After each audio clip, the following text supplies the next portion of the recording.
اعوذ باللہ من الشیطان الرجیم بسم اللہ الرحمن الرحیم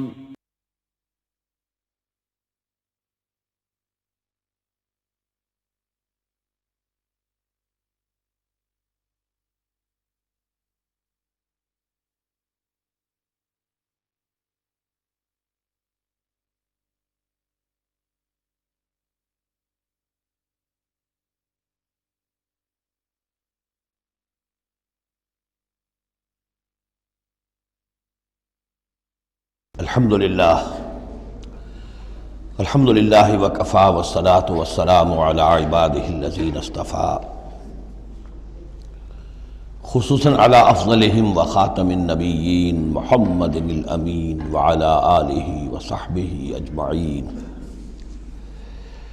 اما بعد فقد قال اللہ تبارک وتعالی کما ورد فی سورة النساء اعوذ باللہ من الشیطان الرجیم بسم اللہ الرحمن الرحیم ان المنافقین یخادعون اللہ وهو خادعهم واذا قاموا الى الصلاة قاموا كسالى يراؤون الناس ولا يذكرون الله الا قليلا مذبذبین بین ذلک لا الہ هؤلاء ولا الہ هؤلاء ومن يضلل الله فلن تجد له سبيلا يا أيها الذين آمنوا لا تتخذوا الكافرين أولياء من دون المؤمنين أتريدون أن تجعلوا لله عليكم سلطانا مبينا إن المنافقين في الدرك الأسفل من النار ولن تجد لهم نصيرا صدق الله العظيم رب اشرح لي صدري ويسر لي امري واحلل عقدة من لساني يفقهوا قولي اللهم ربنا الهمنا رشدنا واعذنا من شرور انفسنا اللهم ارنا الحق حقا وارزقنا اتباعه وارنا الباطل باطلا وارزقنا اجتنابه اللهم طهر قلوبنا من النفاق واعمالنا من الرياء والسنتنا من الكذب واعيننا من الخيانة فإنك تعلم خائنة الأعين وما تخفي الصدور آمین یا رب العالمین۔ سورہ نساء کے بارے میں نے شروع ہی میں آپ سے یہ عرض کر دیا تھا کہ اس میں سب سے زیادہ خطاب کا رخ جو ہے وہ منافقین کی طرف ہے، اگرچہ کہیں خطاب براہ راست یا ایھا الذین نافقوا کے الفاظ میں نہیں، یا ایھا الذین آمنوا اس لیے کہ وہ بھی ایمان کے دعوے دار تھے، ایمان کے مدعی تھے، قانونی طور پر وہ بھی مسلمان تھے، مومن تھے۔ تو یہ طویل ترین مضمون جو ہے اب کنکلوڈ ہو رہا ہے ان آیات مبارکہ میں۔ ان المنافقین یخادعون اللہ، یقیناً منافق کوشش کر رہے ہیں اللہ کو دھوکہ دینے کی۔ یہ سورہ بقرہ کے دوسرے رکوع میں بھی آیت آئی تھی، میں نے عرض کیا تھا کہ مخادعہ باب مفاعلہ میں کسی شے کی کوشش ہوتی ہے، اس لیے کہ سامنے مقابلہ ہوتا ہے، پتہ نہیں ہوتا کون جیتے گا کون ہارے گا، لیکن یہاں اللہ کی طرف سے وَهُوَ خَادِعُهُمْ، اور یہ خادع جو ہے یہ ثلاثی مجرد سے اس میں فاعل ہے، اور یہ آتا ہے نہایت زوردار تاکید کے لیے، اللہ ان کو دھوکہ دے کر رہے گا، یعنی یہ کہ اللہ نے ان کو جو ڈھیل دی ہوئی ہے وہ سمجھ رہے ہیں کہ ہم کامیاب ہو رہے ہیں، ہمارے اوپر ابھی تک کوئی آنچ نہیں آئی، کوئی پکڑ نہیں ہوئی، کوئی گرفت نہیں ہوئی، ہم دونوں طرف سے بچے ہوئے ہیں۔ اس حوالے سے وہ اپنی اس ڈھیل کی وجہ سے بڑھتے چلے جا رہے ہیں، بڑھتے چلے جا رہے ہیں، بڑھتے چلے جا رہے ہیں، اور یہی در حقیقت اللہ کی طرف سے گویا کہ ان کو دھوکہ ہے جو دیا جا رہا ہے کہ وہ سمجھ رہے ہیں کہ ہم کامیاب ہیں۔ وَإِذَا قَامُوا إِلَى الصَّلَاةِ قَامُوا كُسَالَىٰ، اور جب وہ کھڑے ہوتے ہیں نماز کے لیے، یہ نماز کی طرف تو کھڑے ہوتے ہیں بڑے کسل مندی کے ساتھ۔ یہاں ذرا نوٹ کر لیجئے کہ قامہ جو ہے، قامہ یقوم، یہ آتا ہے کھڑے ہونے کے لیے، قائم اس میں فاعل ہے، لیکن جیسے انگریزی زبان میں آپ کو معلوم ہے کہ ورب کے بعد پریپوزیشنز کی تبدیلی سے بڑے بڑے مفہوم بدل جاتے ہیں۔ انگریزی میں ٹو گیو ایک خاص مصدر ہے، ٹو گیو اپ، اب زمین و آسمان کا فرق ہو گیا، ٹو گیو ان بالکل ہی الٹی بات ہو گئی۔ عربی میں اتنا فرق نہیں ہوتا، لیکن پھر بھی ظاہر بات ہے کہ جو پریپوزیشنز چینج ہوتی ہیں تو فرق پڑتا ہے۔ اسی لیے میں نے کہا تھا قام علی الرجال قوامون علی النساء، اس میں حاکم ہونا، سربراہ ہونا، کسی کے حکم کا نافذ ہونا۔ قام الی کسی شے کے لیے کھڑے ہونا، کسی شے کی طرف کھڑے ہونا، کوئی کام کرنے کا ارادہ کرنا۔ وَإِذَا قَامُوا إِلَى الصَّلَاةِ قَامُوا كُسَالَىٰ، جب کھڑے ہوتے ہیں نماز کی طرف تو صاف نظر آ جاتا ہے کہ طبیعت میں بشاشت نہیں ہے، طبیعت میں آمادگی نہیں ہے، مجبوراً چونکہ اپنے آپ کو مسلمان ظاہر کرنا ہے لہذا کھڑے ہو رہے ہیں۔ قام بے ہم نے پڑھا تھا، قوامین بالقسط، قائما بالقسط اللہ کی شان ہے، کسی شے کو قائم کرنا۔ تو اس طریقے سے یہ جو الفاظ ہوتے ہیں ان کے ساتھ پریپوزیشنز کی چینج سے، یہ ہمارے ہاں عربی میں اس کو جو حروف جار کہتے ہیں، ان کے اضافے سے بہت اضافی معنی پیدا ہو جاتے ہیں۔ یراؤون الناس ولا یذکرون اللہ الا قلیلا، وہ لوگوں کو صرف دکھانے کے لیے کھڑے ہوتے ہیں، اور حقیقت میں جو ذکر الہی جو نماز کا اصل مقصد ہے، اقیم الصلاۃ علی ذکری، وہ انہیں نہیں حاصل ہوتا مگر بہت تھوڑا سا، کسی وقت کوئی واقعتاً اس بے دھیانی میں بھی ہو سکتا ہے کوئی آیت جو ہے وہ بجلی کے کڑکے کی طرح کڑک کر اور ان کے شعور کے اوپر کچھ نہ کچھ اثرات پیدا کر دے، الا قلیلا، بہت ہی شاذ۔ مذبذبین بین ذالک، یہ اس کے مابین مذبذب ہو کر رہ گئے ہیں، کفر کی طرف یا ایمان کی طرف، یکسو نہیں ہو رہے۔ اس لیے بار بار حضرت ابراہیم کے ساتھ اور حضرت ابراہیم کے تذکرے کے ساتھ حنیف کا لفظ آتا ہے، یکسو ہو جاؤ۔ دنیا میں کفر پر بھی انسان یکسو ہو تو کم سے کم دنیا بن جائے گی اس کی، لیکن یہ کہ اصل میں اگر دنیا اور آخرت دونوں بنانے ہیں تو پھر ایمان کے ساتھ یکسو ہونا ضروری ہے۔ لیکن جو بیچ میں رہیں گے ادھر کے نہ ادھر کے، تو ان کے لیے تو خسرت دنیا والآخرہ، ان کے لیے دنیا اور آخرت دونوں کا گھاٹا اور نقصان ہے۔ لا الہ الا ولا الہ الا، نہ تو یہ ان کی جانب ہے نہ ان کی جانب ہے، نہ ان کے ساتھ یکسو ہیں نہ ان کے ساتھ یکسو ہیں، نہ اہل ایمان کے ساتھ مخلص ہیں نہ اہل کفر کے ساتھ مخلص ہیں۔ وَمَن يُضْلِلِ اللَّهُ فَلَن تَجِدَ سَبِيلًا، اور جسے اللہ ہی نے گمراہ کر دیا ہو، یعنی جس کی گمراہی پر اللہ کی طرف سے مہر تصدیق ثبت ہو چکی ہے، پھر اب اس کے لیے فَلَن تَجِدَ لَهُ سَبِيلًا، اس کے لیے اب کوئی راستہ نہ پاؤ گے۔ یا ایھا الذین آمنوا لا تتخذوا الکافرین اولیاء من دون المؤمنین، یہ مضمون پہلے بھی آ چکا ہے کہ یہ بھی ایک نفاق کی علامت ہے کہ اہل ایمان کو چھوڑ کر کافروں کے ساتھ دوستیوں کی پینگیں بڑھائی جائیں۔ اہل ایمان مت بناؤ کافروں کو اپنے حمایتی اور مددگار اور دوست اور بھیدی مسلمانوں کو چھوڑ کر۔ اتریدون ان تجعلوا للہ علیکم سلطانا مبینا، کیا تم چاہتے ہو کہ تم اپنے خلاف اللہ کے ہاتھ میں ایک دلیل دے دو، حجت دے دو؟ یعنی اللہ تعالیٰ جب محاسبہ کرے گا آخرت میں تو اس دلیل کا کیا جواب دو گے کہ تمہاری دوستیاں کافروں کے ساتھ تھی؟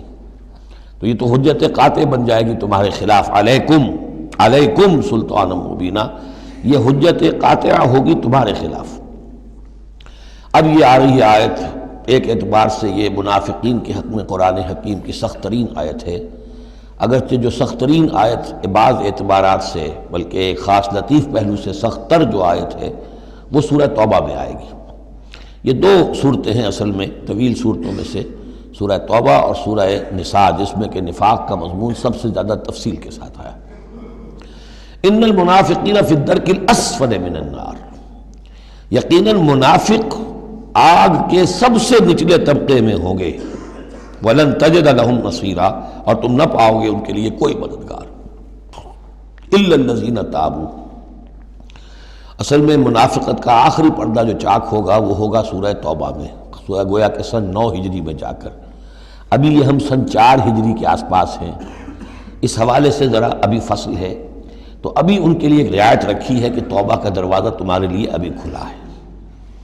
إِلَّا الَّذِينَ تَابُوا وَأَصْلَحُوا، اب بھی اگر سوائے ان کے جو توبہ کریں اور اصلاح کر لیں، وَاعْتَصَمُوا بِاللَّهِ، اور اللہ سے چمٹ جائیں، یکسو ہو جائیں، ایک ہی طرف کے ہو جائیں، کونوا ربانیین، اللہ والے بن جائیں، شیطان سے پینگیں نہ بڑھائیں، شیطان کے ایجنٹوں سے اپنی دوستیاں نہ کریں، یکسو ہو جائیں اور اپنے آپ کو اس کے ساتھ وابستہ کر دیں ہر باد آباد۔ اب یہ کشتی جو ہے ایمان کی اور اسلام کی، اگر یہ تیرتی ہے تو ہم تیریں گے، اگر خدا نہ خواستہ اس کے لیے کوئی حادثہ ہے تو ہم بھی اس حادثے میں شامل ہو گئے۔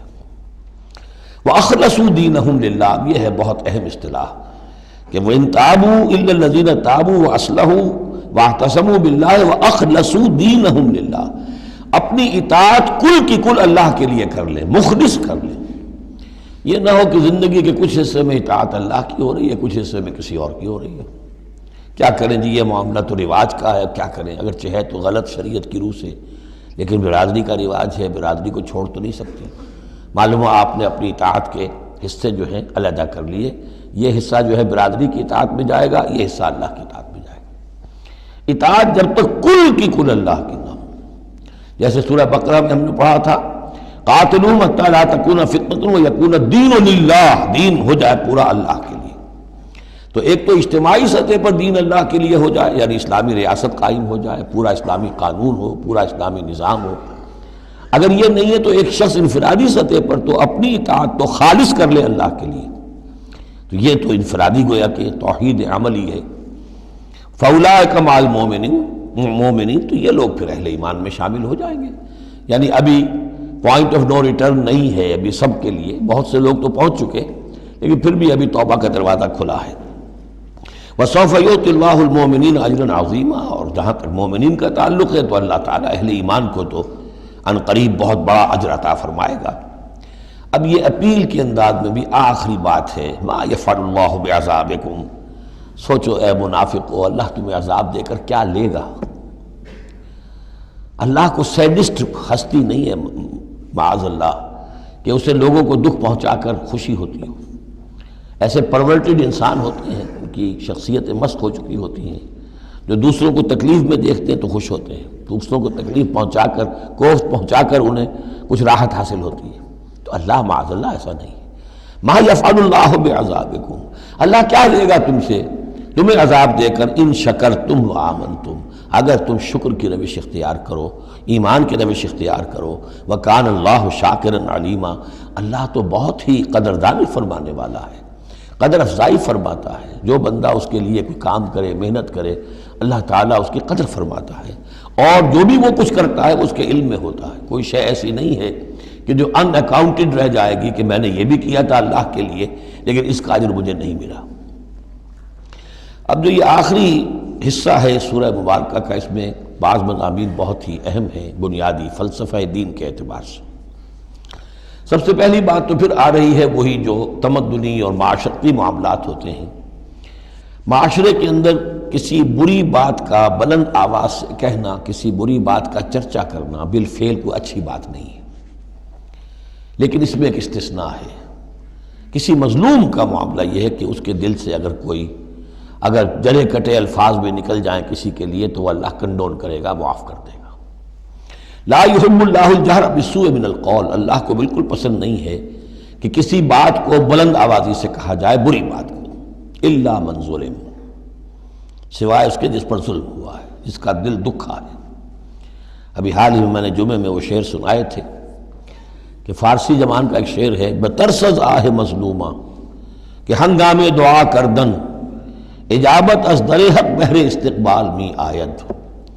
مظلوموں کی آہوں سے ڈرو کہ جب ان کی زبان سے کوئی بد دعا نکل جاتی ہے تو اس دعا کی قبولیت جو ہے وہ خود استقبال کرنے کے لیے آتی ہے عرش سے، اللہ تعالیٰ کی طرف سے۔ تو اس کا ترجمہ بھی اردو میں شعر ہی میں موجود ہے، ڈرو مظلوم کی آہوں سے جب اٹھتی ہیں سینوں سے، قبولیت ہے کرتی خیر مقدم چرخ سے آ کر۔ تو مظلوم کا مسئلہ یہ ہے کہ اس کو اس کی بھی اجازت ہے۔ وَكَانَ اللَّهُ سَمِيعًا عَلِيمًا، اللہ سب کچھ سننے والا ہے اور سب کچھ جانتا ہے، اسے معلوم ہے جس کے دل سے یہ آواز نکلی ہے وہ کتنا دکھا ہوا ہے، اس کے احساسات کتنے مجروح ہوئے۔ ان تبدوا خیرا او تخفوہ او تعفوا عن سوء فإن اللہ کان عفوا قدیرا، جہاں تک تو خیر کا معاملہ ہے تم اسے بلند آواز سے کہو، ظاہر کرو یا چھپاؤ، برابر کی بات ہے۔ اللہ تعالیٰ کے لیے خیر تو خیر ہی ہر حال میں ہے، عیاں ہو یا خفیہ ہو۔ اور تعفو عن سوء، لیکن یہ ذرا اونچا مسئلہ ہے، اور اگر تم برائی کو سے معاف کر دیا کرو۔ اب یہ اپیل کے انداز میں ہے، مظلوم سے بھی کہا جا رہا ہے کہ اگرچہ تمہیں چھوٹ ہے یہ کہ تم پر گرفت نہیں ہوگی، لیکن تمہیں اس سے اعلیٰ تر اور بلند تر رتبہ ہے، اسے کیوں نہیں حاصل کرتے؟ اور تعفو عن سوء، کہ تم کسی برائی سے درگزر کرو، معاف کر دو۔ فإن اللہ عفوا قدیرا، تو یقیناً اللہ تعالیٰ بھی معاف فرمانے والا ہے اور قدرت رکھنے والا ہے۔ انسان تو بسا اوقات معاف کرنے پر مجبور بھی ہو جاتا ہے، اس لیے کہ بدلہ لینے کی قدرت نہیں رکھتا۔ اللہ تو مقتدرہ ہے، قدیر ہے، وہ تو جو چاہے فوراً جو ہے دیر اینڈ دین حساب چکا دے، لیکن نہیں، پھر بھی وہ اس کے باوجود وہ معاف فرماتا ہے۔ اب پھر یہ بہت اہم مضمون آ گیا ہے، وحدت الادیان کا جو ایک بنیادی جڑ ہے، اس کی جڑ کو یہاں کاٹی جا رہی ہے۔ غلط فلسفہ جو وحدت ادیان کا، میں نے آپ کو بتایا تھا کہ فلسفہ وحدت ادیان کا ایک حصہ صحیح ہے کہ اوریجن سب کا ایک ہے، لیکن یہ کہ اب جو شکلیں ہیں ان کی وہ ایک ہے، اس سے بڑی حماقت اور جہالت اور ضلالت اور گمراہی اور کوئی نہیں۔ اب یہ کانٹے کی بات بتائی جا رہی ہے کہ اصل میں دین میں جس چیز کی وجہ سے یہ غلطی پیدا ہوتی ہے وہ کیا ہے؟ اللہ اور رسولوں میں تفریق پیدا کر دینا۔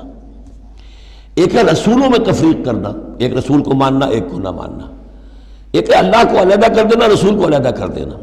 یہ جہالت ہے جو فتنہ انکار حدیث میں، فتنہ انکار سنت میں، اور یہ کہ بس اہل قرآن جو اپنے آپ کو سمجھتے ہیں کہ رسول کا کام تھا قرآن پہنچا دینا، اللہ خیر صلی اللہ۔ اب اصل معاملہ ہمارا اور اللہ کا ہے، اللہ کی کتاب ہے، ہم بھی سمجھتے ہیں، عربی زبان میں ہے، ہم اس کو خود سمجھیں گے، خود اس پر عمل کریں گے۔ باقی رسول نے اپنے زمانے میں مسلمانوں کو اس کی جو تشریح سمجھائی تھی، ٹھیک ہے، اس وقت انہوں نے قبول کر لی، لیکن رسول کی تشریح جو ہے وہ دائمی نہیں ہے، دائمی شے صرف قرآن ہے، گویا کہ اللہ کو اور رسول کو جدا کر دیا۔ وہ بات یہاں آ رہی ہے، ان الذین یکفرون باللہ ورسلہ، یقیناً وہ لوگ جو کفر کرتے ہیں اللہ کا اور اس کے رسولوں کا، وَيُرِيدُونَ أَن يُفَرِّقُوا بَيْنَ اللَّهِ وَرُسُلِهِ، اور وہ چاہتے ہیں کہ تفریق کر دیں اللہ کے اور اس کے رسولوں کے مابین۔ یہ دین الہی بھی یہی تھا کہ بس اللہ کا دین سمجھو، رسول سے کیا نسبت ہے؟ جب رسول کی نسبت ہو جائے گا یہ دین مسیح ہے، یہ دین موسیٰ ہے، یہ دین عیسیٰ ہے، یہ دین فلاں ہے، اگر رسولوں کا یہ فیکٹر جو ہے جو ڈفرینشیٹنگ فیکٹر ہے نکال دیا جائے تو اللہ تو سب کا کامن ہے، تو دین الہی ہو گیا۔ ان الذین یکفرون باللہ ورسلہ ویریدون ان یفرقوا بین اللہ ورسلہ ویقولون نؤمن ببعض ونکفر ببعض، اور وہ یہ کہتے ہیں کہ ہم کچھ کو مانیں گے کچھ کو نہیں مانیں گے، یعنی اللہ کو مانیں گے، رسولوں کا ماننا ضروری نہیں ہے، اللہ کی کتاب کو مانیں گے، رسول کی سنت کا ماننا کوئی ضروری نہیں۔ وَيُرِيدُونَ أَن يَتَّخِذُوا بَيْنَ ذَلِكَ سَبِيلًا، اور وہ چاہتے ہیں کہ اس کے بین بین ایک راستہ نکال لیں، اللہ کو ایک طرف کر دیں، رسول کو ایک طرف کر دیں۔ اولئک ھم الکافرون حقا، یہ لوگ کٹر کافر ہیں، ان کے کافر ہونے میں کوئی شک نہیں، یہ حق کہ یہ کافر ہیں۔ وَأَعْتَدْنَا لِلْكَافِرِينَ عَذَابًا مُهِينًا، اور ہم نے ایسے کافروں کے لیے بڑا اہانت آمیز عذاب تیار کر رکھا ہے۔ وَالَّذِينَ آمَنُوا بِاللَّهِ وَرُسُلِهِ، اور جو لوگ ایمان رکھتے ہیں اللہ پر اور اس کے رسولوں پر، وَلَمْ يُفَرِّقُوا بَيْنَ أَحَدٍ مِّنْهُمْ، اور انہوں نے ان میں سے کسی کے مابین کوئی تفریق نہیں کی، نہ اللہ کو رسول سے جدا کیا نہ رسول کو رسول سے جدا کیا۔ ہم تو سب کو مانتے ہیں، لا نفرق بین احد من رسلی، ان کو بھی مانتے ہیں جن کے نام قرآن مجید میں آ گئے ہیں، اور مانتے ہیں کہ اور بھی بے شمار آئے ہوں گے، یقین کے ساتھ نہیں کہہ سکتے، تعین کے ساتھ نہیں کہہ سکتے، یہ معلوم ہے اور بھی بہت نبی آئے ہیں، کسی پرٹیکولر پرسن کے بارے میں یقین کے ساتھ نہیں کہہ سکتے، یہ یقین سے کہہ سکتے ہیں کہ بے شمار نبی اور بھی آئے، رسول اور بھی آئے۔ لم يفرقوا بین احد منہم اولئک سوف یؤتیہم اجورہم، یہ وہ لوگ ہیں کہ جنہیں اللہ تعالیٰ ان کے اجر عطا فرمائے گا، وکان اللہ غفور الرحیم، اور یقیناً اللہ تعالیٰ غفور الرحیم ہے۔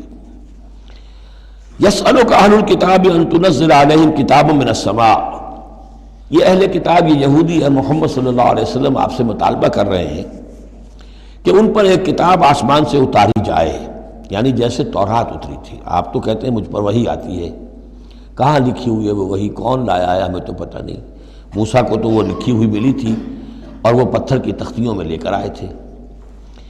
یسألک اہل الکتاب ان تنزل علیہم کتاب من السماء فقد سألوا موسیٰ اکبر من ذلک، تو اے نبی آپ فکر نہ کریں، ان کی پرواہ نہ کریں، انہوں نے، ان کے آباء و اجداد نے موسیٰ سے اس سے بھی بڑھ کر مطالبے کیے تھے۔ فقالوا ارنا اللہ جہرۃ، یاد کرو کہ وہ اللہ سے، انہوں نے تو یہ مطالبہ بھی کیا تھا کہ ہمیں دکھاؤ اللہ کو عیاناً، ہم خود دیکھنا چاہتے ہیں۔ فاخذتهم الصاعقۃ بظلمهم، تو ان کی اس گناہ کی پاداش میں انہیں ایک کڑک نے آپ پکڑا تھا۔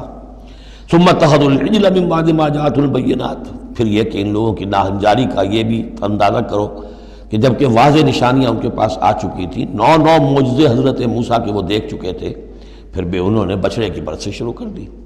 فَعَفَوْنَا عَنْ ذَلِكَ، ہم نے ان تمام چیزوں سے درگزر کیا۔ وَآتَيْنَا مُوسَىٰ سُلْطَانًا مُبِينًا، اور ہم نے موسیٰ کو غلبہ عطا کیا، واضح غلبہ، فرعون اور اس کے علاوہ لشکر کو ان کی نگاہوں کے سامنے غرق کر دیا۔ وَرَفَعْنَا فَوْقَهُمُ الطُّورَ بِمِيثَاقِهِمْ، اور ہم نے ان کے سروں پر معلق کر دیا تھا طور کو، پہاڑ کو، جبکہ ان سے عہد لیا جا رہا تھا۔ وَقُلْنَا لَهُمُ ادْخُلُوا الْبَابَ سُجَّدًا، اور ہم نے کہا تھا کہ جب یہ شہر فتح ہو جائے تمہارے ہاتھوں، یریکو، تو اس میں داخل ہونا تو سروں کو جھکا کر۔ وَقُلْنَا لَهُمْ لَا تَعْدُوا فِي السَّبْتِ، اور ہم نے ان سے یہ بھی کہا تھا کہ سبت کا، ہفتے کا جو قانون ہے اس میں حد سے تجاوز نہ کرو۔ وَأَخَذْنَا مِنْهُمْ مِيثَاقًا غَلِيظًا، اور ہم نے ان تمام باتوں کے ان سے بڑے گاڑھے قول و قرار لیے تھے، بہت گاڑھے معاہدے کیے تھے۔ فَبِمَا نَقْضِهِمْ مِيثَاقَهُمْ، اب یہاں ان کے کچھ جرائم کی فہرست آ رہی ہے، اور یہاں یوں سمجھیے کہ مبتدا ہی کی تکرار ہو رہی ہے، اس میں جو خبر ہے وہ گویا کہ وہ محذوف ہے۔ یوں پہلے اگر سمجھ لیں گے تو بات یوں بنے گی، فَبِمَا نَقْضِهِمْ مِيثَاقَهُمْ لَعَنَّاهُمْ، تو انہوں نے جو ہمارے میثاق کو توڑا اور توڑتے رہے، جو بھی وعدے کیے تھے، ہم نے ان پر لعنت کر دی بس۔ لیکن یہ لعناہم اتنی واضح بات تھی کہ اس کو کہنے کی ضرورت نہیں آئی، بلکہ اور ان کے جرائم کی فہرست بیان ہو رہی ہے۔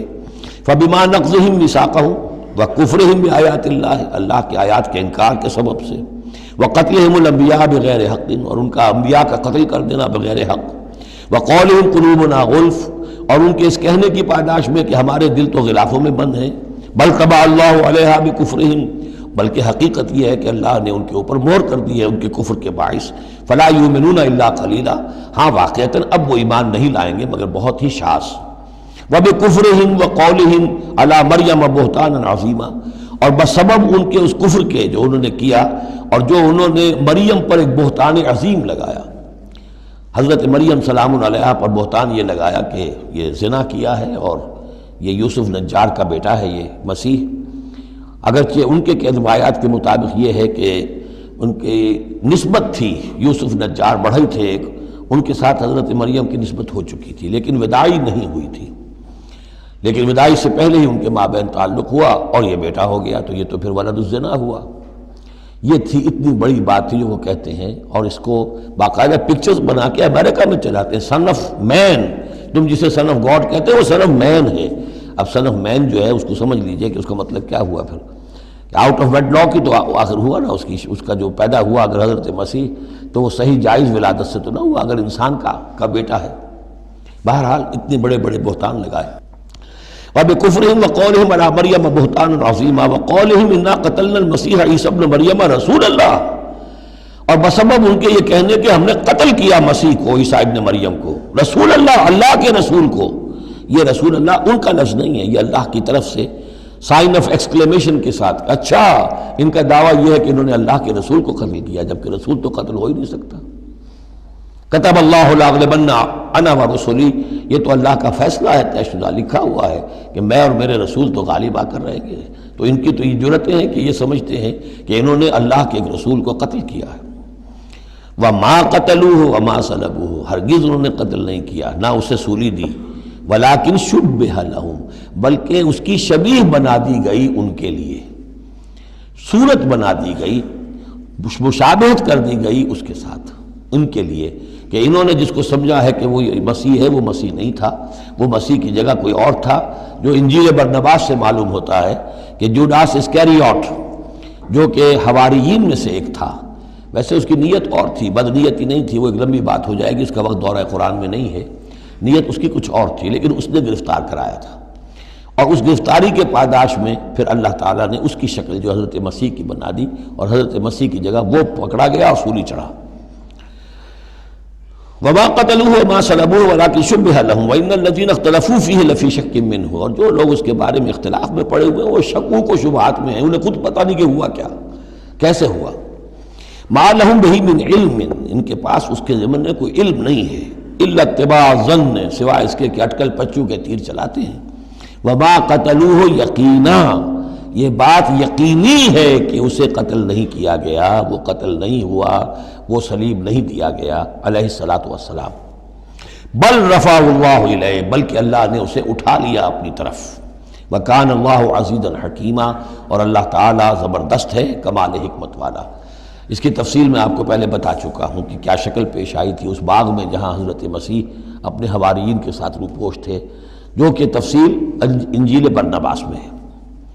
وَإِن مِّنْ أَهْلِ الْكِتَابِ إِلَّا لَيُؤْمِنَنَّ بِهِ قَبْلَ مَوْتِهِ، اور نہیں رہے گا اہل کتاب میں سے کوئی بھی مگر اس پر ایمان لا کر رہے گا اس کی موت سے قبل۔ یعنی حضرت مسیح مرے نہیں ہیں، زندہ ہیں، وہ دوبارہ آئیں گے، اور دوبارہ جب آئیں گے تو اہل کتاب میں سے کوئی شخص نہیں رہے گا جو ان پر ایمان نہ لے آئے۔ وَيَوْمَ الْقِيَامَةِ يَكُونُ عَلَيْهِمْ شَهِيدًا، اور قیامت کے دن وہی ان کے خلاف گواہ بن کر کھڑا ہوگا۔ یہ خلاف گواہی وہی آ گئی جو ہم نے پڑھا تھا 41ویں آیت میں، فَكَيْفَ إِذَا جِئْنَا مِن كُلِّ أُمَّةٍ بِشَهِيدٍ وَجِئْنَا بِكَ عَلَىٰ هَٰؤُلَاءِ شَهِيدًا۔ ہر نبی کو اپنی قوم کے خلاف گواہی دینی، لہذا حضرت مسیح علیہ السلام اپنی اس قوم، اپنی امت کے خلاف گواہی دیں گے۔ فَبِظُلْمٍ مِّنَ الَّذِينَ هَادُوا حَرَّمْنَا عَلَيْهِمْ طَيِّبَاتٍ أُحِلَّتْ لَهُمْ۔ تو اللہ تعالیٰ کی ایک سنت یہ بھی ہے کہ کوئی قوم اگر کسی معاملے میں حد سے گزرتی ہے تو اس کو سزا کی ایک شکل یہ بھی ہوتی ہے کہ حلال چیزوں سے بھی محروم کر دیا جائے، حرام کر دی جائیں۔ تو ان لوگوں نے جنہوں نے یہودیت اختیار کی، ان کی اسی غلط روش کے باعث حرمنا علیہم طیبات، ہم نے بعض پاکیزہ چیزیں بھی ان پر حرام کر دیں، احلت لہم، جو کہ اصلاً ان کے لیے حلال تھیں۔ جیسے کہ حضرت یعقوب علیہ السلام نے اگر اونٹ کا گوشت کھانا چھوڑ دیا تھا تو اللہ تعالیٰ تورات میں فرما دیتے کہ بھئی یہ حرام نہیں ہے، یہ تو اسرائیل نے، حضرت یعقوب نے خود کر لیا تھا، لیکن اللہ نے کہا اچھا ٹھیک ہے، ان کی جو ہے یہ سزا رہے، ان پر جو تنگی ہے وہ رہے۔ وَبِصَدِّهِمْ عَنْ سَبِيلِ اللَّهِ كَثِيرًا، اور بسبب ان کے اللہ کے راستے سے رکنے اور روکنے کے، اللہ کے راستے سے رکتے بھی ہیں، روکتے بھی ہیں، تو اس کی وجہ سے اللہ تعالیٰ نے ان کو سزا کے طور پر بعض حلال چیزوں سے بھی محروم رکھا۔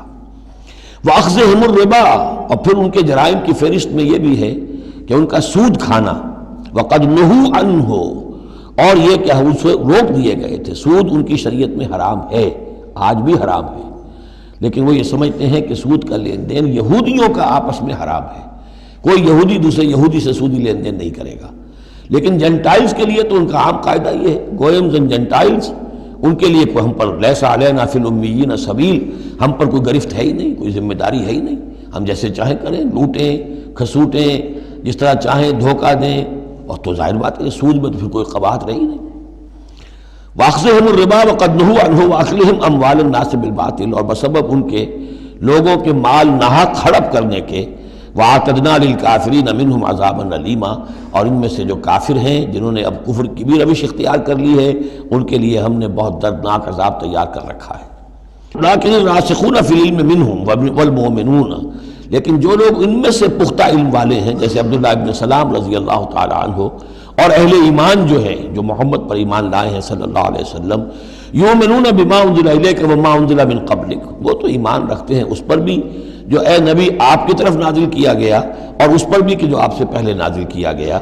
والمقیمین الصلاۃ، اور وہ تو نماز کے قائم کرنے والے ہیں، والموتون الزکوٰۃ، اور زکوٰۃ کے ادا کرنے والے ہیں، والمؤمنون باللہ والیوم الآخر، اور ایمان رکھنے والے ہیں اللہ پر بھی اور یوم آخر پر بھی۔ اولئک سنؤتیہم اجرا عظیما، یہ وہ لوگ ہیں کہ جنہیں ہم اجر عظیم عطا فرمائیں گے۔ یہاں بھی آپ دیکھ رہے ہیں کہ ابھی تھوڑی سی گنجائش رکھی جا رہی ہے کہ اہل کتاب میں سے بھی اگر کوئی ایلیمنٹ ہے، کوئی کہیں کونے کھدرے میں پڑا ہوا جس کے اندر فطرت جو ہے ابھی کچھ موجود ہے، سلامتی کسی درجے میں ہے، تو جس طریقے سے بھی ہو، یعنی بچا کھچا بھی اگر اس کان میں کوئی ہیرے کا ٹکڑا پڑا ہوا تو وہ بھی نکل آئے، بجائے اس کے کہ ابھی آخری دروازہ بند کر دیا جائے۔ تو نہ آخری دروازہ ابھی بند کیا منافقین پر اور نہ ان پر کیا۔ لیکن الراسخون فی العلم منہم، اب ان میں سے اشارہ کر دیا گیا کہ ان میں سے بھی کچھ ہو سکتے ہیں، باقی اہل ایمان کی روش تو یہ ہے ہی، والمؤمنون یؤمنون بما انزل الیک وما انزل من قبلک والمقیمین الصلاۃ والموتون الزکوٰۃ والمؤمنون باللہ والیوم الآخر اولئک سنؤتیہم اجرا عظیما۔ اب جو مقام آ رہا ہے یہ 23ویں رکوع کے شروع میں، یہ ان چند مقامات میں سے قرآن کے جس میں کہ انبیاء اور رسولوں کے ناموں کا گلدستہ آیا ہے۔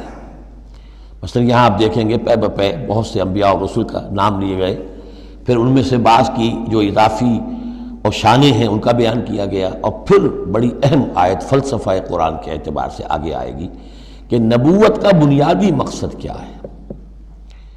نبوت کا بنیادی مقصد، فلسفہ نبوت، اساسی فلسفہ نبوت۔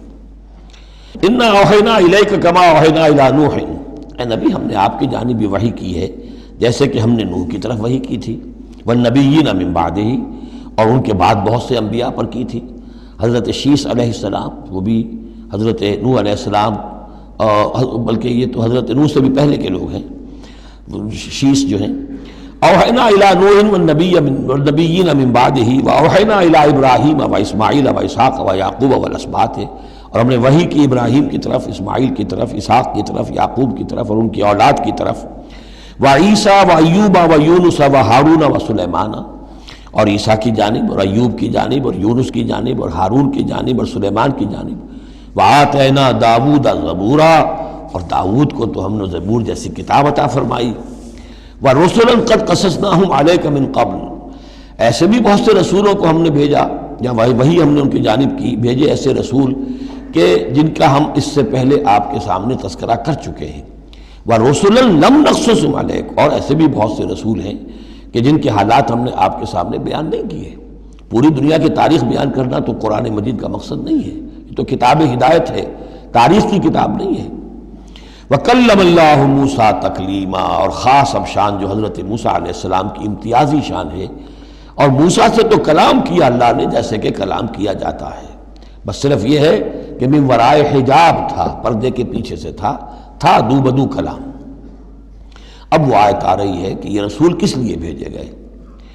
رسلا مبشرین و منذرین، یہ رسول بھیجے گئے بشارت دینے والے بنا کر اور خبردار کرنے والے بنا کر، لئلا یکون للناس علی اللہ حجۃ بعد الرسل، تاکہ نہ رہ جائے لوگوں کے حق میں، للناس لام نوٹ کیجئے، علی اللہ اللہ کے مقابلے میں کوئی حجت کوئی دلیل رسولوں کے آنے کے بعد، وکان اللہ عزیزا حکیما، اور اللہ تعالیٰ زبردست ہے لیکن ساتھ ہی حکمت والا ہے۔ اب اس کو سمجھیے کہ جب ہم یہ کہتے ہیں کہ قیامت کے دن اللہ تعالیٰ حساب لے گا اور امتحان ہوگا، امتحان سے پھر نتائج نکلیں گے ہمارے کہ کون پاس ہوا کون فیل ہوا، لیکن امتحان لیا جاتا ہے کچھ پڑھا کر، کیا پڑھایا ہمیں، جانچا جاتا ہے کسی کو کچھ دے کر، کسی بچے کو آپ دیجئے 10 روپے، پھر آپ دیکھیے اس کا میلان تباہ کیا ہے، ٹافی کی دکان کی طرف بھاگتا ہے یا کوئی کسی کتابوں کی دکان کی طرف بھاگتا ہے، پتہ چل جائے گا اس کا رجحان کیا ہے۔ کچھ دے کر آزماتے ہیں نا، کچھ پڑھا کر امتحان لیتے ہیں، تو ہمیں کیا پڑھایا ہے، کیا دیا ہے؟ اس میں ہے جو قرآن مجید کا بنیادی فلسفہ ہے کہ اللہ تعالیٰ نے انسان کو سمع، بصر، عقل، 3 بڑی چیزیں دی، پھر اللہ تعالیٰ نے انسان کے اندر روح ودیت کی اور نفس انسانی میں خیر اور شر کا علم ودیت کر دیا ہے۔ اب آئندہ کوئی وحی نہ آئے تب بھی ہر انسان جو ہے ان باتوں کی بنا پر اکاؤنٹیبل ہے۔ ہم نے تمہارے اندر تمیز رکھ دی تھی، یہ نیکی ہے یہ بدی ہے، تم بدی کی طرف کیوں گئے؟ تو گویا کہ کوئی نبی نہ آتا، کوئی کتاب نہ آتی، کوئی رسول نہ آتا، تب بھی اللہ تعالیٰ کی طرف سے محاسبہ ناحق نہیں تھا، اس لیے کہ وہ بنیادی چیزیں اللہ تعالیٰ دے چکا ہے۔ البتہ اتمام حجت کرتا ہے اللہ۔ اب یہ نوٹ کیجئے، حجت کیا ہے؟ حجت تو عقل ہے جو اللہ کو نے ہمیں دے رکھی ہے۔ ان السمع والبصر والفؤاد کل اولئک کان عنہ مسئولا، اس کی بنیاد پر مسئولیت ہے۔ اور یہ کہ نفس ونفس وما سواها فالہمها فجورها وتقواها، اس کے اندر نیکی اور بدی کی تمیز ودیت کر دی ہے، پھر تمہیں روح پھونکی ہے۔ ان سب چیزوں کی بنا پر تم اکاؤنٹیبل ہو، کوئی نبی آتا یا نہ آتا، یہ حجت اللہ کی تم پر قائم ہے۔ لیکن پھر بھی اللہ اتمام حجت کرنے کے لیے یہ اضافی شے ہے کہ اللہ نے تم ہی میں سے کچھ لوگوں کو چنا جو بڑے ہی اعلیٰ کردار کے لوگ تھے، تم جانتے تھے کہ یہ ہمارے ہاں کے بہترین لوگ ہیں، ان کے دامن کردار پر کوئی داغ دھبا نہیں ہے، ان کی سیرت و اخلاق تمہارے سامنے تھی کھلی کتاب کے مانند، ان کے پاس ہم نے اپنی وحی بھیجی، اور پھر تمہیں یہ کرو یہ نہ کرو یہ بھی بتا دیا۔ ایگزامینیشن میڈ ایزی بھی ہو گیا تمہارے لیے، اس امتحان کو ہم نے اتنا آسان کر دیا تاکہ اب کسی کے پاس کوئی عذر باقی نہ رہ جائے، کوئی جو ہے یہ پلیڈ نہ کر سکے کہ میں تو اگنورنس کے پلیڈ کرے کہ میں تو اگنورنٹ تھا، مجھے معلوم نہیں تھا۔ جب رسول آ گئے تو اب کوئی عذر باقی نہیں رہا۔ رسول سے پہلے پھر بھی کوئی شخص کہہ سکتا ہے پروردگار میں ایسے ماحول میں پیدا ہو گیا تھا، وہاں سب کے سب اسی رنگ میں رنگے ہوئے تھے، پروردگار میں اپنے 2 وقت کی روٹی کے دھندے میں ایسا لگا رہا کہ مجھے کبھی ہوش ہی نہیں آئی کہ میں سوچتا، لیکن جب رسول آ جاتے ہیں اور رسولوں کے آنے کے بعد حق مبرہن ہو جاتا ہے اور حق و باطل کے درمیان امتیاز بالکل واضح طور پر قائم ہو جاتا ہے، پھر کوئی عذر باقی نہیں رہتا، کوئی حجت پیش کرنے کے لیے لوگوں کے جانب سے اللہ کے سامنے اللہ کے محاسبے کے مقابلے میں باقی نہیں رہتی۔ تو یہ اتمام حجت ہے، اللہ کی طرف سے حجت کا اتمام۔ رسلا مبشرین، اور کر کیا سکتے ہیں رسول؟ نہ کسی کو زبردستی ہدایت پر لا سکتے ہیں، ظاہر بات ہے کسی کو گمراہ کرنا تو پیش نظر ہے ہی نہیں، لیکن کسی کو زبردستی ہدایت پہ نہیں لا سکتے۔ ہاں جن کے اپنے اندر کی یہ چیزیں جاگ جائیں گی، متوجہ ہو جائیں گے، اپنے باطن کی حقیقتوں کی طرف دیکھیں گے اور پھر یہ کہ نبی کی بات سنیں گے، اس سے فائدہ اٹھائیں گے، سیدھے راستے پر چلیں گے، ان کے لیے مبشر ہوں گے، بشارت، فراح و ریحان و جنت نعیم۔ اور جو لوگ یہ ہے کہ اس کے بعد بھی اپنی غلط ہی راستوں پر چلتے رہیں گے، تعصب میں، ہٹ دھرمی میں، ضد میں، مفادات میں، چودراہٹوں کی وجہ سے، ان کو خبردار کریں گے کہ اب تمہارے لیے بدترین انجام جو ہے جہنم تیار ہے۔ تو رسولوں کا بنیادی فنکشن یہی ہے، تبشیر اور انذار، مبشرین و منذرین۔ کس لیے؟ لے اللہ یکونا، تاکہ نہ رہ جائے، للناس، لوگوں کے پاس، لوگوں کے حق میں، اللہ، اللہ کے مقابلے میں، یعنی اللہ کی حجت، اللہ کے محاسبے کے مقابلے میں، حجت، کوئی حجت، کوئی عذر، کوئی بہانہ باقی نہ رہے بعد الرسل، رسولوں کے آنے کے بعد۔ وکان اللہ عزیز حکیمہ، اللہ عزیز ہے، بغیر رسولوں کے بھی محاسبہ کرے، اختیار اس کا مطلق ہے، حکیم ہے، اس نے یہ نظام بنایا ہے اپنے محاسبہ اخروی کے لیے۔ اب اس میں البتہ ایک بات اور نوٹ کر دیجئے، یہ بڑی تفصیل سے میں نے یہ چیزیں لکھی ہوئی ہیں اپنی ایک کتاب میں، نبی اکرم صلی اللہ علیہ وسلم کا مقصد بعثت، کہ ایک بنیادی مقصد رسالت کا وہ تو یہ ہے، اور ایک تکمیلی مقصد ہے رسالت کا جو محمد الرسول اللہ پر جا کر کامل ہوا ہے صلی اللہ علیہ وسلم، وہ ہے لِيُظْهِرَهُ عَلَى الدِّينِ كُلِّهِ۔ انہوں نے بھی کام شروع کیا یہیں سے، یا ایھا النبی انا ارسلناک شاہدا ومبشرا ونذیرا وداعیا الی اللہ باذنہ وسراجا منیرا۔ بنیادی حیثیت تو وہی آپ کی بھی وہی ہے، لیکن اس کے اوپر تکمیلی حیثیت کیا ہے؟ هو الذی ارسل رسولہ بالہدی ودین الحق لیظہرہ علی الدین کلہ۔ یہ آپ کی امتیازی شان ہے۔ لیکن اللہ یشہد بما انزل الیک انزلہ بعلمہ، اللہ تعالیٰ اس پر گواہ ہے کہ جو کچھ اس نے نازل کیا ہے نبی آپ کی طرف، وہ اس نے علم کیا ہے، اس نے نازل کیا اپنے علم سے۔ والملائکۃ، اور فرشتے اس پر گواہ ہیں، یشہدون۔ وکفیٰ باللہ شہیدا، اور ویسے تو اللہ تنہا بھی گواہ کے لیے، گواہ ہونے کے اعتبار سے کافی ہے۔ ان الذین کفروا وصدوا عن سبیل اللہ قد ضلوا ضلالا بعیدا۔ اب محمد کے آنے کے بعد صلی اللہ علیہ وسلم پھر بھی جو لوگ کفر پر اڑے رہے اور رکے رہے اور روکتے رہے اللہ کے راستے سے دوسروں کو، وہ تو پھر بہک گئے ہیں، بھٹک گئے ہیں، ضلالا بعیدا، اور یہ اپنے بھٹکنے میں اور بہکنے میں، گمراہی میں بہت دور نکل گئے۔ ان الذین کفروا وظلموا لم یکن اللہ لیغفر لهم۔ اب یہ لوگ جنہوں نے کفر کیا ہے، جو اڑ گئے ہیں کفر پر اور جو اس شرک پر اور ناحق جو راستہ ہے اس کے اوپر جم گئے ہیں، لم یکن اللہ لیغفر لهم، اب اللہ کا یہ طریقہ نہیں ہوگا کہ انہیں معاف کر دے، اللہ انہیں اب ہرگز بخشنے والا نہیں ہے۔ ولا لیہدیہم طریقہ، اور نہ یہ کہ انہیں کسی راستے کی ہدایت دے، الا طریقہ جہنم، سوائے ایک راستے کے، اور وہ جہنم کا راستہ ہے۔ اب تو وہی کھلی ہوئی ہے شاہراہ، اسی پر یہ بگٹر دوڑتے رہیں، خالدین فیہا، وہ اس میں ہمیشہ ہمیش رہیں گے، ابدا، ہمیشہ ہمیش۔ وکان ذلک علی اللہ یسیرا، اور یہ اللہ پر بہت آسان ہے۔ دیکھیے اس کو مقابلے میں لائیے، ما یفعل اللہ بعذابکم، اللہ کیا کرے گا تمہیں عذاب دے کر، لیکن اس سے یہ نہ سمجھے کہ اللہ عذاب نہیں دے گا۔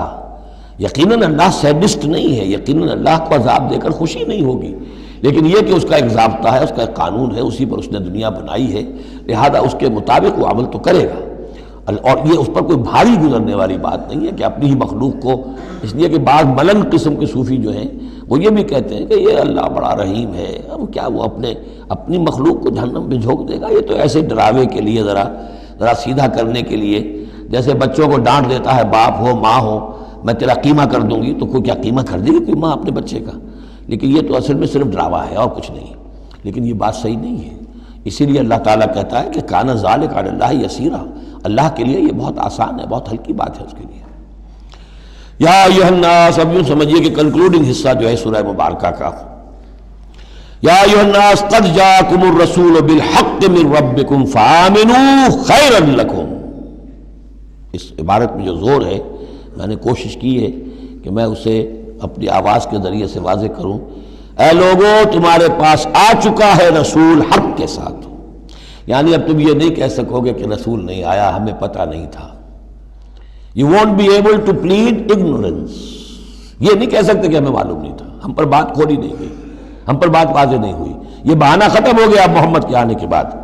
یا ایھا الناس قد جاءکم الرسول بالحق من ربکم فآمنوا خیرا لکم. ایمان لے آؤ یہی تمہارے لیے بہتر ہے, بلکہ صحیح ترجمہ ہوگا اسی میں تمہاری خیریت ہے. وَإِن تَكْفُرُوا فَإِنَّ لِلَّهِ مَا فِي السَّمَاوَاتِ وَالْأَرْضِ. اور کفر پر اڑے رہو گے تو اللہ تعالیٰ کا کیا بگاڑ لوگے؟ آسمانوں اور زمین میں جو کچھ ہے وہ اللہ ہی کا ہے. وَكَانَ اللَّهُ عَلِيمًا حَكِيمًا. اللہ علیم ہے حکیم ہے. یا اہل الکتاب لا تغلوا فی دینکم. اے کتاب والو اپنے دین میں غلو نہ کرو. وَلَا تَقُولُوا عَلَى اللَّهِ إِلَّا الْحَقَّ. اور اللہ کی طرف کوئی شے منسوب نہ کرو سوائے اس کے جو درست ہو اور حق ہو. جھوٹ بولنا ہے تو بازی بارش بابا ہم بازی. جھوٹ بولنا ہے خود بولو. خدا پر جھوٹ جڑنا اللہ نے یہ کہا, یہ تو گویا کہ یوں سمجھیے کہ بازی بارش بابا ہم بازی والی بات ہو گئی. لا تقولوا علی اللہ الا الحق انما المسیح عیسی ابن مریم رسول اللہ. دیکھو مسیح عیسیٰ ابن مریم اللہ کے رسول تھے, یہ حیثیت ان کی ہے. الوہیت میں کوئی حصہ نہیں ہے, وہ خدا کے بیٹے نہیں ہیں, رسول اللہ ہے. وَكَلِمَتُهُ أَلْقَاهَا إِلَىٰ مَرْيَمَ. اور اس کا ایک کلمہ ہے کہ جو اس نے ڈالا مریم پر. یعنی مریم کی رحم میں جو حمل ہوا ہے حضرت عیسیٰ کا وہ اللہ کے کلمہ کن کی طرف سے پھیل ہوا ہے. ایک جو فزیکل جو بھی حصے ہیں کسی عمل کے, اب کسی بھی انسان کی ولادت میں ایک حصہ باپ کا ہے ایک حصہ ماں کا ہے, لیکن حضرت مسیح علیہ السلام کی ولادت میں ماں والا حصہ تو پورا موجود ہے. حمل ہوا ہے 9 مہینے آپ اپنے رحم میں رہیں حضرت مریم سلام علیہا کے, لیکن یہ کہ باپ والا حصہ نہیں ہے. تو اللہ تعالیٰ کے ہاں جہاں پر بھی کوئی اس طرح کا لنک جو ہے جو میٹیریل لنکس ہیں جو وہ اگر کہیں ٹوٹا ہے تو کن اللہ کا ایک کن جو ہے اللہ کا ایک امر وہ وہاں پر کفایت کرتا ہے. اس معنی میں اللہ تعالیٰ کے کلمے ہیں. کلمتہ القاہا الی مریم اور روح منہ, اور ایک خاص روح ہے اللہ کی طرف سے. یعنی روح تو ویسے سب کی اللہ کی طرف سے ہے, لیکن یہ کہ روحوں کے بڑے اونچے مراتب بھی ہیں. ایک روح محمدی ہے جس کو ہم عام طور پر ہمارے علماء نور محمدی کہتے ہیں. وہ نور محمدی کیا ہے؟ روح محمدی. اس لیے کہ روح جو ہے نورانی شے ہے. ملائکہ بھی نور سے پیدا ہوئے ہیں اور انسانی جو ارواح ہے وہ بھی نور سے پیدا ہوئی ہیں. جنات نار سے پیدا ہوئے ہیں. حیوانات اور انسان کا بھی حیوانی جسم جو ہے یہ مٹی اور پانی سے پیدا ہوا ہے. سیدھی بات ہے. تو چونکہ ارواح جو نورانیاں ہیں تو وہ نور تو ہے. تو حضور کی نور, حضور کی روح اس کی اپنی شان ہے. حضرت عیسیٰ کی نور کا نور اور ان کی روح ان کی اپنی شان. روح منہ فآمنوا باللہ ورسولہ. پس ایمان لاؤ اللہ پر اور اس کے رسولوں پر. ولا تقولوا ثلاثہ. اور دیکھو تثلیث کا عقیدہ مت گھڑو. یہ نہ کہو کہ 3 ایک میں 3 3 میں ایک, الوہیت 3 میں ہو گئی 3 اقنوم ہے. انتہوا خیرا لکم, باز آ جاؤ اسی میں تمہاری خیریت ہے. انما اللہ الہ واحد. جان لو اللہ تو ایک ہی الہ واحد ہے, تنہا ہے. سبحانہ ان یکون لہ ولد. وہ پاک ہے اس سے کہ اس کے کوئی بیٹا ہوتا یا اولاد ہوتی. لہ ما فی السماوات و ما فی الارض. آسمانوں اور زمین میں جو کچھ ہے اسی کا ہے, اس کی ملکیت ہے. وکفی باللہ وکیلا. اور اللہ کافی ہے بطور کارساز. لن یستنکف المسیح ان یکون عبدا للہ.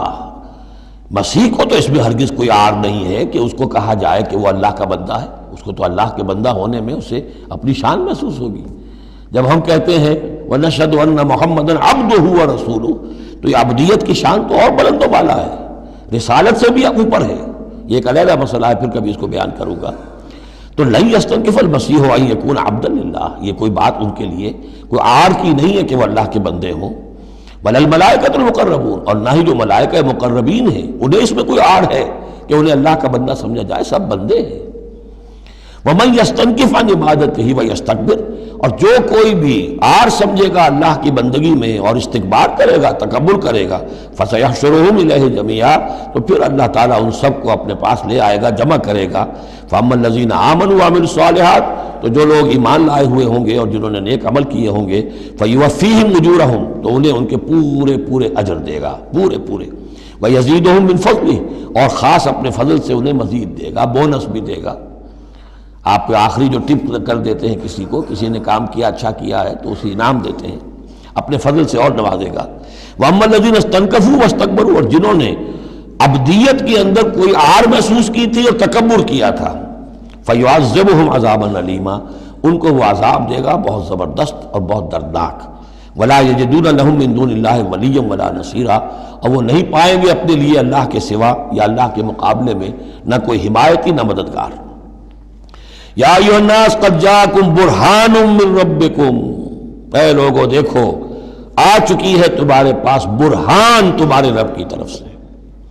اب یہ قرآن مجید کی طرف اشارہ ہو رہا ہے، اور برہان بھی قرآن جمع محمد مل کر برہان ہوں گے صلی اللہ علیہ وسلم، جیسے میں بیان کر چکا ہوں شروع میں تعارف قرآن میں کہ کتاب جمع رسول مل کر بینہ، حتیٰ تأتیہم البینہ، اور بینہ کیا ہے؟ رسول من اللہ یتلو صحفا مطہرۃ فیہا کتب قیمہ، وانزلنا الیکم نورا، اور ہم نے تمہاری طرف نور نازل کر دیا ہے۔ یہاں چونکہ لفظ کے ساتھ انزال آیا ہے، اس سے مراد لازماً قرآن مجید ہے۔ انزلنا الیکم نورا مبینا، انزلنا ہم نے نازل کر دیا ہے تمہاری طرف ایک روشن نور۔ فاما الذین آمنوا باللہ واعتصموا بہ، تو اب جو لوگ اللہ پر ایمان لائیں گے اور اس کے ساتھ چمٹ جائیں گے، یکسو ہو جائیں گے، خالص اللہ والے بن جائیں گے، مذبذب نہیں رہیں گے کہ ادھر اور ادھر، کبھی ادھر کبھی ادھر، نہ ادھر نہ ادھر، یہ نہیں ہوگی بات، بلکہ یہ کہ وہ پورے طرح یکسو ہو کر اللہ کے دامن سے وابستہ ہو جائیں گے۔ فَسَيُدْخِلُهُمْ فِي رَحْمَةٍ مِّنْهُ وَفَضْلٍ، انہیں وہ داخل کرے گا اپنی رحمت اور فضل میں، وَيَهْدِيهِمْ إِلَيْهِ صِرَاطًا مُسْتَقِيمًا، اور پھر یہ کہ انہیں چلائے گا صراط مستقیم پر جو اس تک لے آئے گی، وہ صراط مستقیم، یہدیہم الیہ اپنی طرف ہدایت دے گا، سہج سہج رفتہ رفتہ، الہ اپنے پاس اپنے خاص فضل و کرم کی جوار رحمت میں لے آئے گا، صراطا مستقیما، سیدھے راستے پر چلا کر۔ اب یہ جو ہے آخری ایک آیت رہ گئی ہے، پھر یہ استفتاء ہے۔ قانون وراثت میں جو ایک لفظ آیا تھا کلالہ، اور کلالہ کے بارے میں آیا تھا کہ اس کے اگر بہن بھائی ہوں تو ان کی وراثت کا حکم یہ ہے، وہ لوگوں پر واضح نہیں ہو سکا تھا، جیسے کہ خواتین کے بارے میں بعض اور مسائل واضح نہیں ہو سکے تھے۔ تو یستفتونک، اے نبی یہ آپ سے فتویٰ مانگ رہے ہیں، وضاحت چاہ رہے ہیں۔ قل اللہ یفتیکم فی الکلالہ، کہو کہ اللہ تعالیٰ تمہیں کلالہ کے بارے میں مزید وضاحت دے رہا ہے، فتویٰ دے رہا ہے، حکم بتا رہا ہے۔ ان امرؤ ہلک لیس لہ ولد ولہ اخت، اگر کوئی شخص مر گیا، فوت ہو گیا اور اس کا کوئی اولاد نہیں ہے، اور کلالہ اس کو کہتے ہیں اولاد بھی نہ ہو والدین بھی نہ ہو، ولہ اخت، اور اس کی ہو ایک بہن، فلہا نصف ما ترک، تو وہ ایسے ہی ہے جیسے ایک بیٹی ہو تو اسے آدھا ملے گا، تو اس کے مطابق اس کو آدھا مل جائے گا۔ وَهُوَ يَرِثُهَا إِن لَّمْ يَكُن لَّهَا وَلَدٌ، اور کلالہ اگر عورت تھی اور اس کے کوئی اولاد نہیں، کوئی والدین نہیں، تو اس کا پورا وارث اس کا بھائی بن جائے گا، پھر پوری جو اس کی دولت ہے، اس کی وراثت اس کے بھائی کو چلی جائے گی۔ فَإِن كَانَتْ اثْنَتَيْنِ فَلَهُمَا الثُّلُثَانِ مِمَّا تَرَكَ، اور اگر وہ بہنیں جو ہیں وہ 2 سے زائد ہوں یا 2 ہوں تو 2/3 میں وہ شریک ہو جائیں گے۔ وَإِن كَانُوا إِخْوَةً رِجَالًا وَنِسَاءً، اور بہن بھائی ہوں بہت سے، فَلِلذَّكَرِ مِثْلُ حَظِّ الْأُنثَيَيْنِ، تو پھر وہ اصلی قاعدہ جو ہے کہ مرد کے لیے 2 عورتوں کے برابر حصہ ہو جائے گا، بھائی کو بہنوں سے ڈبل ملے گا۔ یعنی یوں سمجھ لیجئے کہ وہ جو حکم وہاں تھا بیان کیا گیا وہ اخیافی بہن بھائیوں کا تھا۔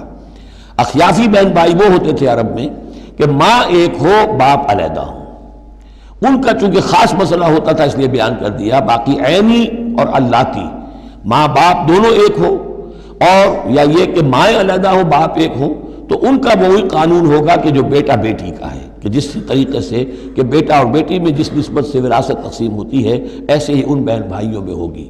یہ ہے یبین اللہ لکم ان تضلوا، اللہ واضح کیے دیتا ہے تمہارے لیے مبادا تم گمراہ ہو جاؤ، واللہ بکل شیء علیم، اور اللہ ہر چیز کا علم رکھتا ہے۔ سورہ نساء مکمل ہوئی، اب اللہ کا نام لے کر اس گروپ کی جو آخری صورت ہے۔ اور یہ نوٹ کر لیجئے کہ جو ہمارا منزلوں کا میں نے نظام آپ کو بتایا تھا، پہلی منزل ختم ہو گئی ہے، یہ سورہ مائدہ سے المنزل 2 یہ شروع ہو رہی ہے، المنزل 2 دوسری منزل شروع ہو گئی. لیکن جو مکی اور مدنی صورتوں کے گروپ ہیں وہ ابھی ختم نہیں ہوا. پہلا وہ تو یہ کہ مکی صورت سورہ فاتحہ، مدنی کا ایک گروپ البقرہ اور آل عمران، دوسرا گروپ النساء اور المائدہ. المائدہ مل کر پھر جا کر جو گروپ ہے مکی مدنی کا وہ ختم ہوگا جبکہ مائدہ ختم ہوگی. سورہ مائدہ کا بھی تقریباً اسلوب وہی ہے کہ جو سورہ نساء کا ہے، لیکن یہ کہ یہاں زیادہ جو زور ہے وہ اہل کتاب پر ہے. جیسا کہ میں نے آپ کو بتایا تھا کہ یہ جو گروپ ہے پہلا ان صورتوں کا، اس کے 2 مضامین ہیں بنیادی. ایک شریعت اسلامی، شریعت اسلامی کا بلو پرنٹ ابتدائی خاکہ جو ہے وہ سورہ بقرہ میں، تکمیلی احکام اب اس میں آئیں گے. دوسرے اہل کتاب پر اتمام حجت اور آخری درجے میں دعوت، آخری فیصلہ کن باتیں جو ہیں وہ آپ کو اب ملیں گی اس سورہ مبارکہ میں. بسم اللہ الرحمن الرحیم. یا ایھا الذین آمنوا اوفوا بالعقود. سورہ نساء شروع ہوئی تھی یا ایھا الناس سے، اے لوگو.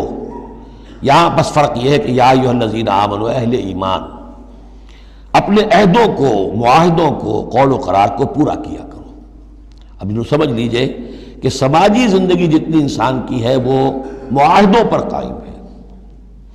Even marriage is a social contract. شادی کیا ہے؟ ایک معاہدہ ہے، ایک مرد ایک عورت کے مابین ساتھ رہنے کا، ساتھ زندگی گزارنے کا. اس کے کچھ حقوق ہیں، کچھ فرائض ہیں. بیوی کے حقوق، شوہر اور اس کے فرائض، اور شوہر کے حقوق اور اس کے فرائض. معاہدہ ہے. بڑے بڑے کاروبار جو ہیں وہ معاہدوں کی شکل میں ہوتے ہیں، تو معاہدہ ہے. اور بھی سوشل کانٹریکٹس ہیں کہ جو ہمارے ہاں employer employee relationship is a contract. یا جو سیاسی نظام ہے، عہدے ہیں، مناصب ہیں، ان کی ذمہ داریاں ہیں، ان کے پریویلیجز ہیں، یہ آپ کی ذمہ داریاں ہیں، یہ آپ کے اختیارات ہیں. تو ایک ہی شے اگر پوری ہو جائے، اوفوا بالعقود، جو بھی عقد ہو. عقد کہتے ہیں گرہ کو، عقدہ کہتے ہیں، عقدہ گرہ. عقد ہے کوئی چیز بند گئی، بس طے ہو گئی، فیصلہ ہو گیا، وہ عقود ہے. احلت لکم بہیمۃ الانعام الا ما یتلی علیکم. تمہارے لیے تمام جو مویشی کی نوعیت کے حیوانات ہیں وہ حلال کر دیے گئے، ان کا گوشت کھانا، سوائے اس کے جو تمہیں پڑھ کر سنائے جاتے ہیں. یعنی ان میں خنزیر ہے وہ حرام ہے، اور مردار اگر ہے تو حرام ہے، وغیرہ وغیرہ، وہ بعد میں آ جائے گا. لیکن باقی جو مویشی وہ ہوش نہیں، شیر چیتا جو وحشی ہیں یہ نہیں، جو مویشی قسم کے، ہرن ہے، نیل گائے ہے، اور اس طرح کی چیزیں جو بھی ہیں کہ جو عام طور پر وہ گوشت خور نہیں ہے بلکہ یہ کہ سبزے کے اوپر ان کا گزارا ہوتا ہے، یہ ساری چیزیں جو ہیں یہ تمہارے لیے حلال کی گئی ہیں. غیر محل الصید وانتم حرم. ایک تم پر پابندی ہے کہ اگر حج کے لیے احرام باندھا ہوا ہو یا عمرے کے لیے تو تم اس حالت میں شکار نہیں کر سکتے. ان اللہ یحکم ما یرید. یہ اللہ کا اختیار ہے، وہ فیصلہ کرتا ہے، حکم دیتا ہے جو چاہتا ہے. یا ایھا الذین آمنوا لا تحلوا شعائر اللہ ولا الشہر الحرام ولا الہدی ولا القلائد ولا عامین البیت الحرام. اہل ایمان مت بے حرمتی کرو اللہ کے شعائر کی، مت حلال کر لیا کرو، بے حرمتی کر دیا کرو اللہ کے شعائر کی، اور نہ حرمت والے مہینوں کی، اور نہ ہدی کے جانوروں کی، جو جانور لے کے جائے جاتے تھے کعبے کی طرف حج کے لیے یا عمرے کے لیے ساتھ لے کر جاتے تھے. ولا القلائد. اور ان کے گلوں کے اندر پٹے ڈال دیے جاتے تھے علامت کے طور پر کہ اب یہ کعبے کی طرف جا رہے ہیں. ولا عامین البیت الحرام.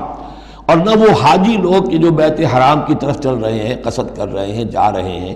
اب وہ بھی ان کی بھی ایک نسبت ہو گئی ہے کہ یہ سفر کر رہے ہیں تو اللہ کے گھر کے مسافر ہیں.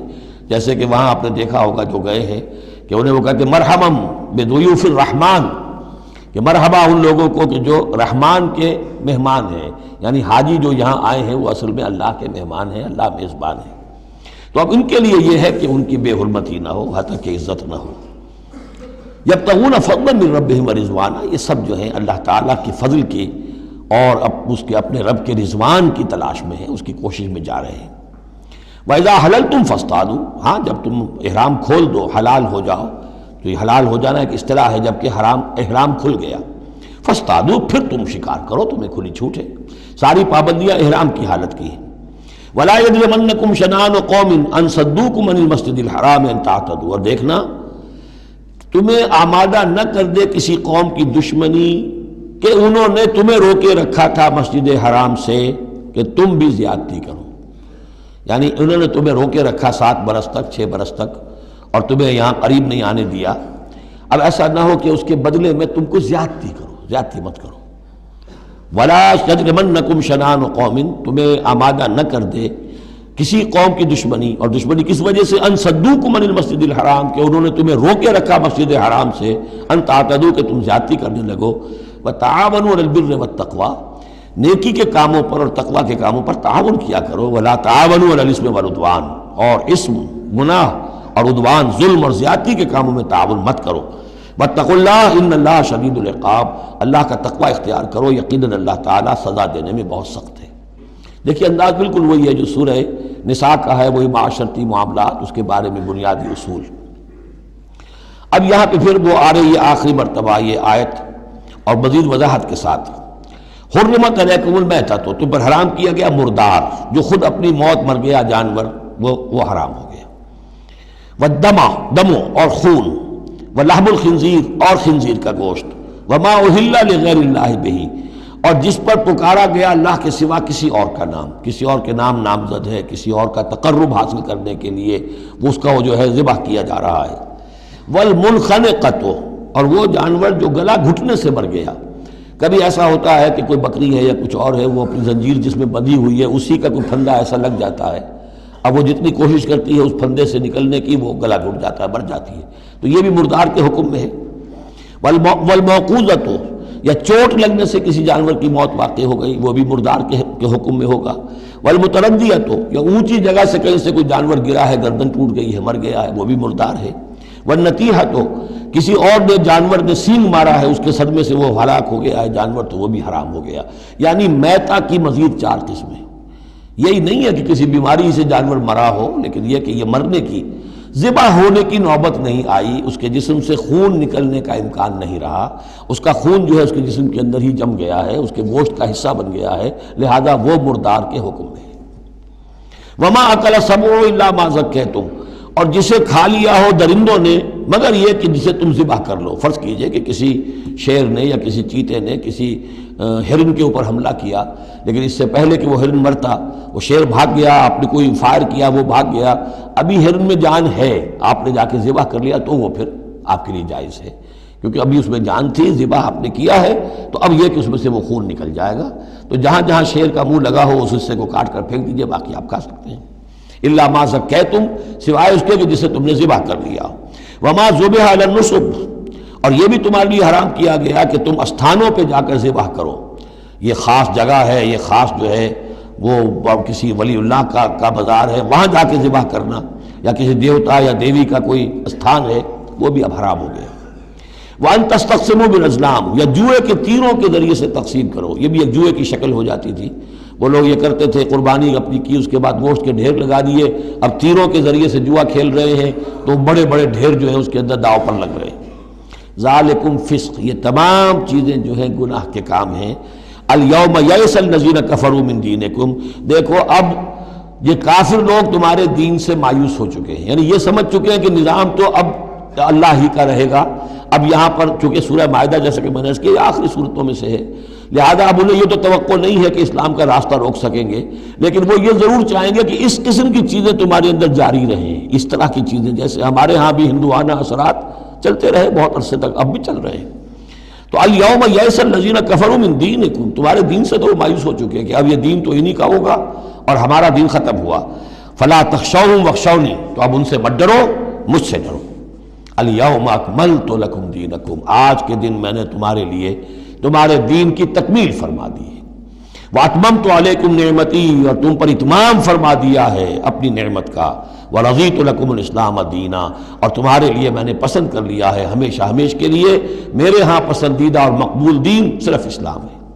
فمن اضطر فی مخمصۃ، اب یہ جو حکم دیا گیا تھا یہ چیزیں حرام ہیں، تو لیکن کوئی شخص اگر اضطرار میں آ جائے، شدید فاقہ ہے، بھوک ہے، جان نکل رہی ہے، غیر متجانف لاسم، اس میں گناہ کی طرف کوئی رجحان نہ ہو، کوئی شرارت دل کے اندر نہ ہو کہ میں نے واقعی یہ سور حرام ہے لیکن ذرا چکھ کے دیکھنا ہی ہے آج تو کیسا ہے، نہیں، جان پر بنی ہوئی ہے لیکن اس قسم کا خیال کوئی نہ ہو۔ فإن اللہ غفور الرحیم، تو اللہ تعالیٰ غفور اور رحیم ہے۔ یسألونک ماذا أحل لهم، اے نبی آپ سے پوچھتے ہیں کہ ان کے لیے کیا کچھ حلال ہے۔ قل أحل لكم الطیبات، تمہارے لیے سب پاکیزہ چیزیں حلال کر دی گئیں۔ وما علمتم من الجوارح مکلبین تعلمونہن مما علمکم اللہ، اور جو تم چھوڑتے ہو اور سدھاتے ہو شکاری جانوروں کو، جنہیں تم چھوڑتے ہو شکار کے لیے، انہیں تم نے سدھایا ہے، سکھایا ہے اس میں سے کہ جو اللہ نے تمہیں سکھایا ہے۔ فَكُلُوا مِمَّا أَمْسَكْنَا عَلَيْكُمْ، تو اب وہ اگر جا کر آپ نے کتا چھوڑا ہے، اس نے خرگوش کو پکڑ لیا ہے یا کسی اور جانور کو، فَإِنْ أَمْسَكْنَا عَلَيْكُمْ، اگر انہوں نے روکے رکھا ہے تمہارے لیے اس شکار کو تو اس کو کھاؤ، وَاذْكُرُوا اسْمَ اللَّهِ عَلَيْهِ، اس پر اللہ کا نام لو، وَاتَّقُوا اللَّهَ، اور اللہ تعالیٰ کا تقوی اختیار کرو، إِنَّ اللَّهَ سَرِيعُ الْحِسَابِ، یقیناً اللہ تعالیٰ حساب لینے میں بہت جلدی کرتا ہے، یا حساب لینے میں اسے دیر نہیں لگتی۔ بارک اللہ لی و لکم فی القرآن العظیم ونفعنی وإیاکم بالآیات والذکر۔